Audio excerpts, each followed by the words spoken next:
Mwaka 1950 mwandishi nguli wa fasihi za Kiswahili Shehe Shabani Robert alifunga safari kwenda visiwani Zanzibar, Unguja kule kijiji cha Fumba kukutana na mwanamama. Of course alikuwa ni bibi kipindi hicho, anaitwa Siti binti Saadi. Siti binti Saadi ni dada wa Kizanzibari ambaye ni maarufu sana kwa miaka hiyo, ambaye Shabani Robert alisikia habari zake na habari zake zilivuma sana Tanzania na Afrika Mashariki na beyond hapo. Sasa Shabani Robert kwa kuona hivyo, huyu binti kwa kipindi hicho mwaka 1950 alikuwa ameshazeeka, ameshakuwa mzee. Sasa Shabani Robert akasema hapana, huyu hadithi yake au historia yake hawezi kapotea tu in vain, isikumbuke milele. Akasema hapana, nitakwenda Zanzibar nionane na Siti, niseme naye, halafu historia yake au habari zake niziandike kwenye kitabu. Sasa Shabani Robert baada ya hapo baada ya kumtembelea Siti huko Zanzibar, akarudi akaandika kitabu kinaitwa Wasifu wa Siti binti Saadi. Sasa hiki kitabu chake cha Shabani Robert kinachoitwa Wasifu wa binti Saadi kimeelezea historia nzima ya maisha ya huyu Siti. Sasa huyu Siti ni nani? Huyu Siti ni binti alizaliwa huko Fumba, visiwa vya Unguja mwaka 1880, enzi ambazo biashara ya utumwa ilikuwa imekithiri. Sasa enzi hizo, baada ya kuwa amezaliwa, wazazi wake walimpatia jina la mtumwa, yaani alikuwa anaitwa kabisa mtumwa, jina lake kabisa anaitwa mtumwa. Baba yake alikuwa ni mkulima tu maskini, mama yake alikuwa ni mfinyanzi. Okay. Sasa baada ya kuwa amekuwa, Siti aliamua kuondoka kule kijijini Fumba kwenda mjini kutafuta maisha. Na alipofika mjini akagundua kwamba kipaji chake ilikuwa ni kuimba. Alikuwa amejaliwa sauti nzuri sana. Sasa kumbuka, Siti wakati anatoka kijijini alikuwa hajui kusoma, alikuwa hajui kuandika, alikuwa hajui chochote. Just hivyo. Alikuja mjini na nguo zake mbili tu, kaniki alizokuwa amevaa wakati huo. Amekuja mjini amepambana, akaanza kujifunza kuimba. Sauti yake ilikuwa inawavutia watu wengi sana. Sauti yake ilikuwa inawashangaza wengi sana. Kwa hiyo baada ya kuona sauti yake jinsi ilivyokuwa inavutia, watu wakawa wanamwalika kujiunga kwenye vikundi vyao. Unajua kunakuwa na vikundi vya labda bendi, vikundi vya nyimbo, vikundi vya nini. Kwa wakawa wanamwalika kwa sababu ya sauti yake ya kuvutia. Okay, ameimba kwenye vikundi tofauti, ameimba, umaarufu wake ukawa unazidi kufanya. Umaarufu wake ukawa unazidi kukua.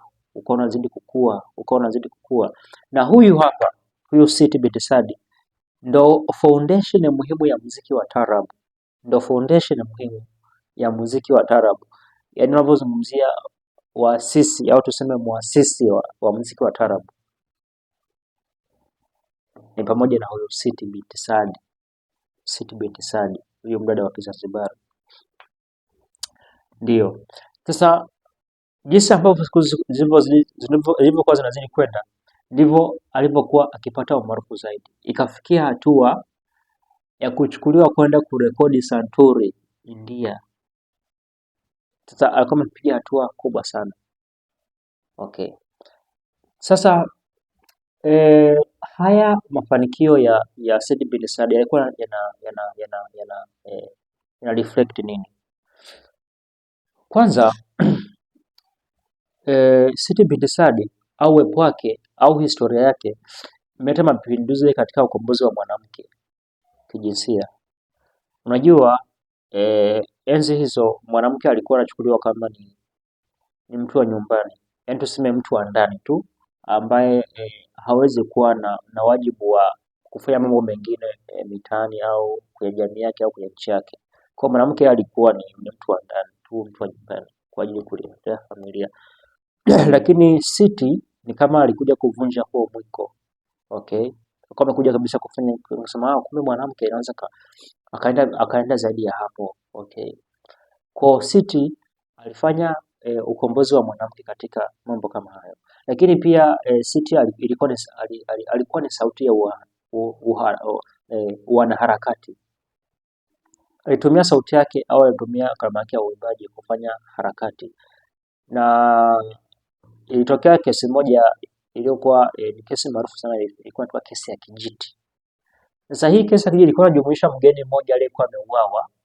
Sasa baada ya kuwa ameuawa, matajiri walifanya tu njia tu kama vile wakainunua mahakama au hivyo. Sasa ulikuwepo ni mtindo ambapo nakuta labda wenye pesa wananunua haki za wale ambao ni maskini. Kwa ukiwa na kesi wewe, mtu wa chini na mtu wa tajiri, mtu tajiri alikuwa na uwezo wa kuinunua mahakama au kuhonga mamlaka, wewe ukadhulumiwa au kesi yako ikafutiliwa mbali. Sasa Siti alitumia wimbo